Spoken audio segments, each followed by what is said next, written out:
नमस्कार, मैं इंदु सिंह कला एकेडमी के इस चैनल पर आप सबका स्वागत करती हूँ। आज हम नेट के सिलेबस में शामिल इकाई 8 के अंतर्गत नाटकों का अध्ययन कर समझने का प्रयास करते हैं। इसके पहले वाली वीडियो में मैंने भारतेंदु का नाटक भारत दुर्दशा का वीडियो बनाकर ऑलरेडी डाल चुकी हूँ। आज हम भारतेंदु हरिश्चंद्र की दूसरी नाटक अंधेर नगरी के महत्वपूर्ण बिंदुओं को पढ़कर समझने का प्रयास करते हैं। तो आइए इसके महत्वपूर्ण बिंदुओं को समझते हैं। भारतेंदु हरिश्चंद्र कृत अंधेर नगरी नाटक। पहले हम भारतेंदु हरिश्चंद्र के जीवन परिचय को थोड़ा देखते हैं। भारतेंदु हरिश्चंद्र आधुनिक हिंदी साहित्य के पितामह कहे जाते हैं। इनका मूल नाम हरिश्चंद्र था। भारतेंदु इनकी उपाधि थी। इनका जन्म 9 सितंबर 1850 ईस्वी को काशी के एक प्रतिष्ठित वैश्य परिवार में हुआ था। इनके पिता गोपाल दास कवि थे। वे गिरिधर दास उपनाम से कविता लिखा करते थे। भारतेंदु बहुमुखी प्रतिभा के धनी थे।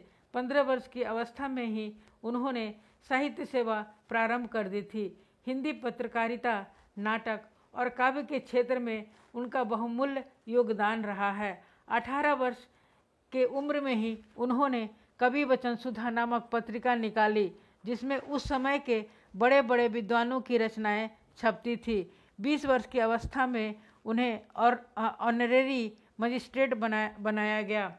वे आधुनिक हिंदी साहित्य के जनक के रूप में प्रतिष्ठित हुए। हिंदी में नाटकों का प्रारंभ भारतेंदु हरिश्चंद्र से माना जाता है। उन्होंने 1868 ईस्वी में कवि वचन सुधा, 1873 में हरिश्चंद्र चंद्रिका और 1874 में स्त्री शिक्षा के लिए बाला बोधनी नामक पत्रिकाएं निकाली। उनकी लोकप्रियता से प्रभावित होकर काशी के विद्वानों ने 1880 ईस्वी में उन्हें भारतेंदु उपाधि प्रदान किया। भारतेंदु जी को बृहद साहित्यिक योगदान के कारण ही 1857 से 1900 ईस्वी तक के काल को भारतेंदु युग के नाम से जाना जाता है। भारतेंदु की प्रमुख नाटक। भारतेंदु हरिश्चंद्र के कुल 17 नाटक लिखे हैं, जिनमें से उनके 8 मौलिक नाटक हैं और 9 अनुदित नाटक हैं। मौलिक नाटक रचनाएं: वैदिक हिंसा हिंसा न भवति 1873 ईस्वी, यह प्रहसन है। विशस्य विषमौषधम 1876 ईस्वी, यह भान श्रेणी का नाटक है। प्रेम जोगिनी 1875 ईस्वी, यह 4 अंकों की लघु नाटिका है। श्री चंद्रावली 1876 ईस्वी, यह लघु नाटिका है। भारत दुर्दशा 1880 ईस्वी, यह प्रतीकात्मक नाटक है। नील देवी 1881 ईस्वी, यह ऐतिहासिक गीति रूपक है। अंधेर नगरी 1881, यह प्रहसन श्रेणी का नाटक है। सती प्रताप 1863 ईस्वी, यह अधूरा नाटक था। बाद में बाबू राधा कृष्ण दास ने इसे पूर्ण किया। अनुदित नाट्य रचनाएं: रत्नावली 1868 ईस्वी, यह लघु नाटिका है और अपूर्ण है। यह हर्ष द्वारा रचित रत्नावली नाटिका का अनुवाद है। विद्या सुंदर 1868 ईस्वी, यह संस्कृत नाटक चौर पंचाशिका का यतीन्द्र मोहन ठाकुर कृत बांग्ला का हिंदी अनुवाद है। पाखंड विडंबना 1872 ईस्वी, यह संस्कृत में कृष्ण मिश्र द्वारा रचित प्रबोध चंद्रोदय नाटक के 3य अंक का अनुवाद है। धनंजय विजय 1873 ईस्वी, यह व्यायोग श्रेणी का नाटक है। कांचन कवि द्वारा धनंजय विजयम के 3रे अंक का अनुवाद है। कर्पूर मंजरी 1875 ईस्वी, यह षट्क श्रेणी का नाटक है। यह संस्कृत के कांचन कवि द्वारा रचित कर्पूर मंजरी का हिंदी अनुवाद है। इसका अनुवाद प्राकृत भाषा में राजशेखर कवि ने किया। सत्य हरिश्चंद्र 1875 ईस्वी, यह नाटक है। यह संस्कृत में क्षेमेश्वर द्वारा रचित चंड कौशिकम का हिंदी अनुवाद है। भारतेंदु ने इस नाटक के मंचन में हरिश्चंद्र की भूमिका निभाई थी। भारत भारती 1877 ईस्वी, यह लघु नाटिका है। यह संस्कृत में कांचन कवि द्वारा रचित भारत जननी का हिंदी अनुवाद है। बांग्ला में यह भारत माता के नाम से है। मुद्रा राक्षस 1878 ईस्वी, यह संस्कृत में विशाख दत्त द्वारा रचित मुद्रा राक्षस का हिंदी अनुवाद है। इसमें चाणक्य के कूटनीति का वर्णन है। दुर्लभ बंधु या वंशपुर का महाजन 1880 ईस्वी, यह शेक्सपियर के मर्चेंट ऑफ वेनिस का हिंदी अनुवाद है। अंधेर नगरी प्रहसन का प्रमुख तथ्य। अंधेर नगरी यह एक प्रहसन है। यह प्रहसन 1881 ईस्वी में लिखा गया था। यह लोक कथा पर आधारित प्रहसन है। उस समय हिंदू नेशनल थिएटर का आरंभ हुआ था। इसी थिएटर के लिए भारतेंदु ने इस प्रहसन को एक ही रात में लिखा था। अंधेर नगरी, चौपट राजा, टकेसर भाजी, टकेसर खाजा। इस प्रहसन में भारतेंदु जी ने उस समय के राज व्यवस्था, उच्च वर्गों की खुशामदी, जाति प्रथा की आलोचना की है। प्रहसन रूपक का वह भेद है जिसमें तापस, सन्यासी, पुरोहित, भिक्षु आदि नायकों को और नीच प्रकृति के अन्य व्यक्तियों के मध्य परिहास चर्चा होती है, वही प्रहसन कहलाता है। प्रहसन के दो भेद हैं, शुद्ध प्रहसन और संकीर्ण प्रहसन। अंधेरी नगरी संकीर्ण प्रहसन के अंतर्गत आता है। भरत मुनि के अनुसार चौपट राजा का संकेत कहीं न कहीं अंग्रेजी राज्य से है। विदेशी शासन की दुर्व्यवस्था और न्याय के ढोंग का पर्दाफाश किया गया है। अंग्रेजी राज्य में सामाजिक और व्यावसायिक स्थिति का चित्रण किया गया है। लालच छोड़कर ज्ञानी और समझदार बनाने का इसमें नसीहत है। इस प्रहसन का अंत असत्य पर सत्य की विजय के साथ सुखांत है। अंधेर नगरी प्रहसन के पात्र महंत या नीति उपदेश का प्रतीक है। गोवर्धन दास यह लोक प्रवृत्ति का प्रतीक है। नारायण दास यह महंत का दूसरा शिष्य है। राजा यह सत्ता लोलुपता एवं विवेकहीनता का प्रतीक है। अन्य पात्र कबाब वाला, घासी राम, नारंगी लाल, हलवाई, कुंजड़िन, मुगल, पाचक वाला, मछली वाली, जात वाला, बनिया, मंत्री, माली, दो नौकर, फरियादी, कल्लू, कारीगर, चूने वाला, भिस्ती, किसाई, गरेड़िया, कोतवाल और 4 सिपाही।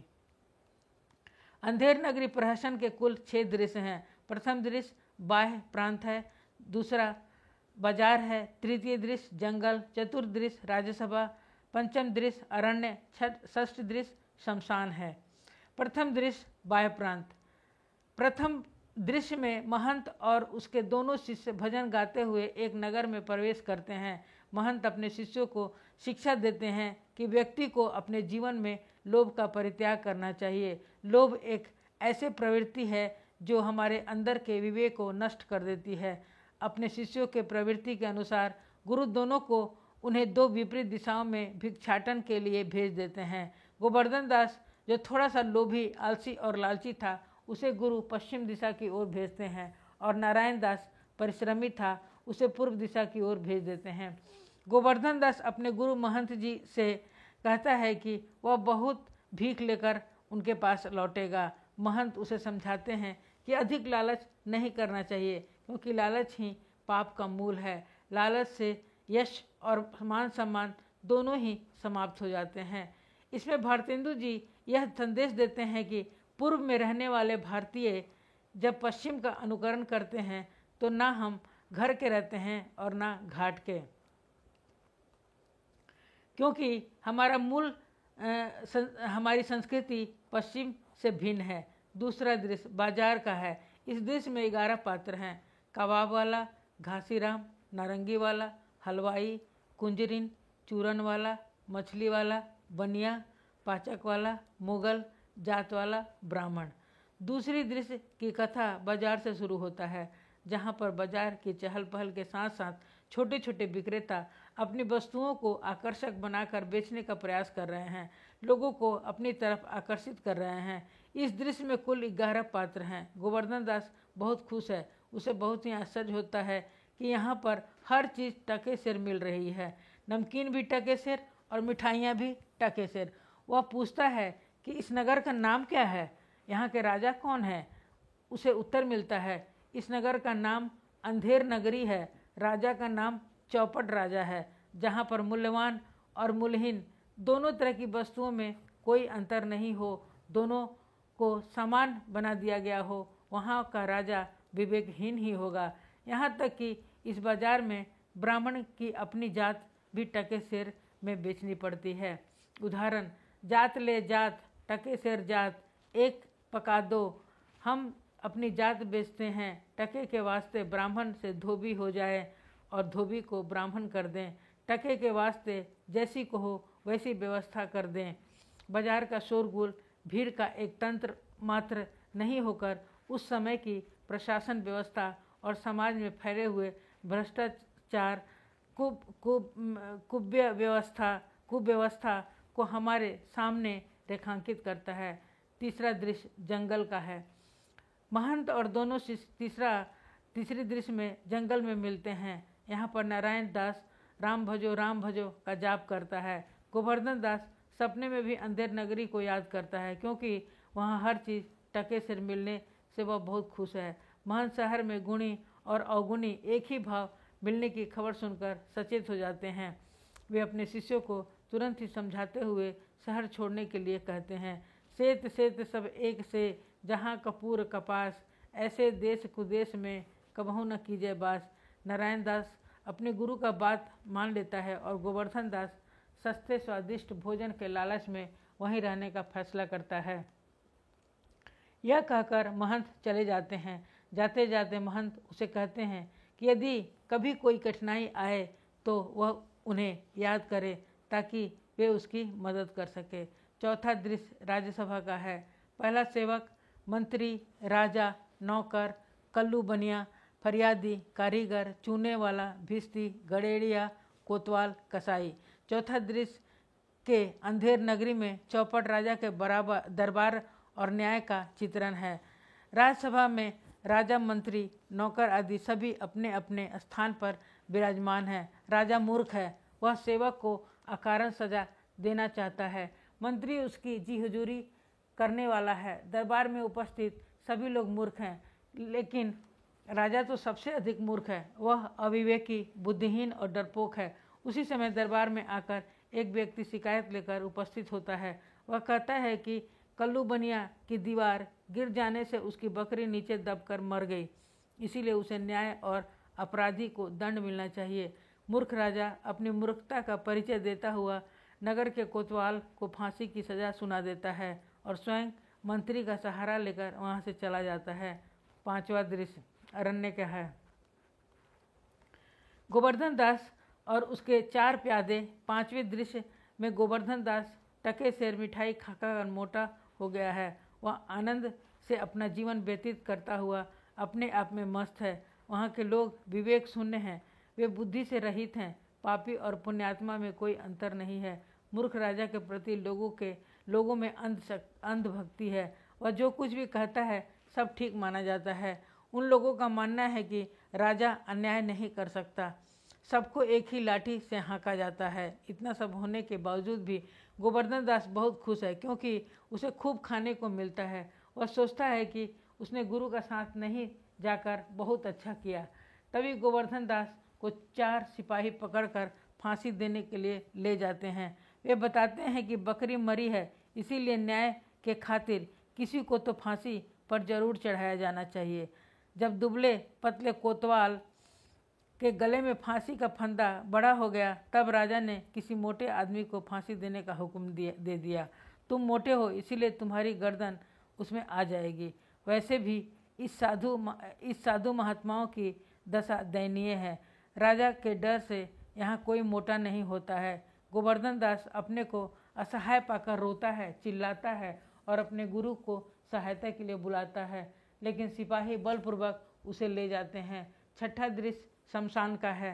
गोवर्धन दास 4 सिपाही, गुरु, महंत, राजा, मंत्री और कोतवाल। छठे दृश्य में सिपाही गोवर्धन दास को पकड़कर फांसी देने के लिए ले जाते हैं।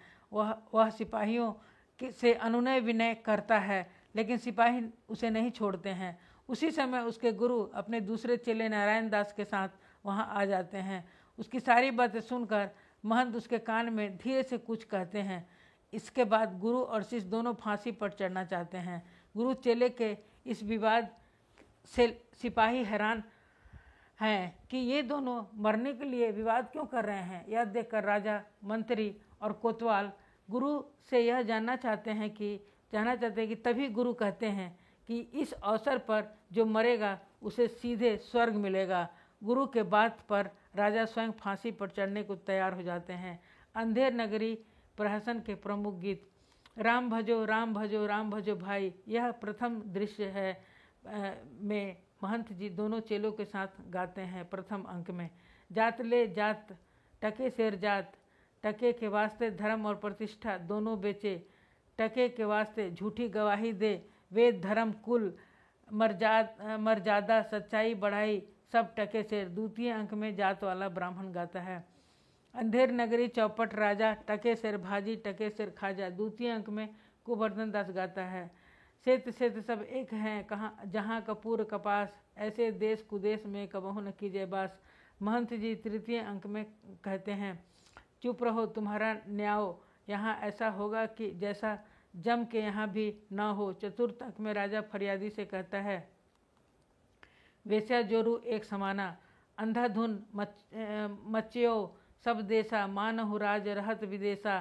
पंचम अंक में गोवर्धन दास कहते हैं जहाँ न धर्म न बुद्धि नहीं, नीति न सुजान समाज, ते ऐसे ही आपू ही नसे जैसे चौपट राज। छठा अंक में महंत का कथन है अंधेर नगरी प्रहसन के आलोचकों का कथन।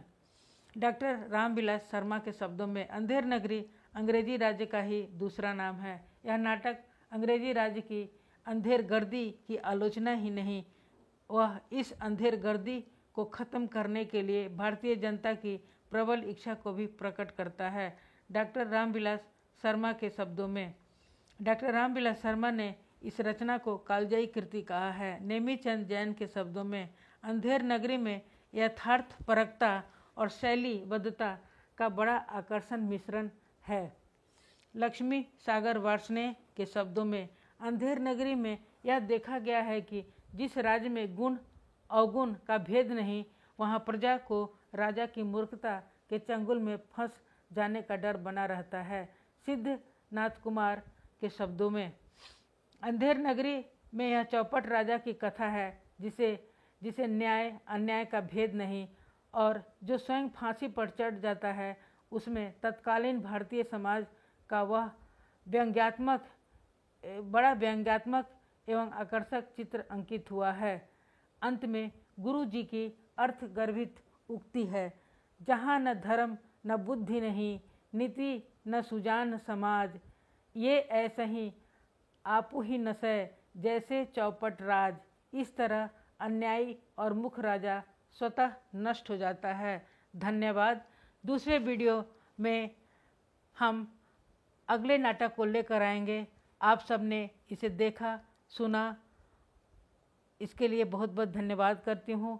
कृपया हमें भी आप प्रोत्साहित करें इस चैनल को लाइक सब्सक्राइब करके। धन्यवाद।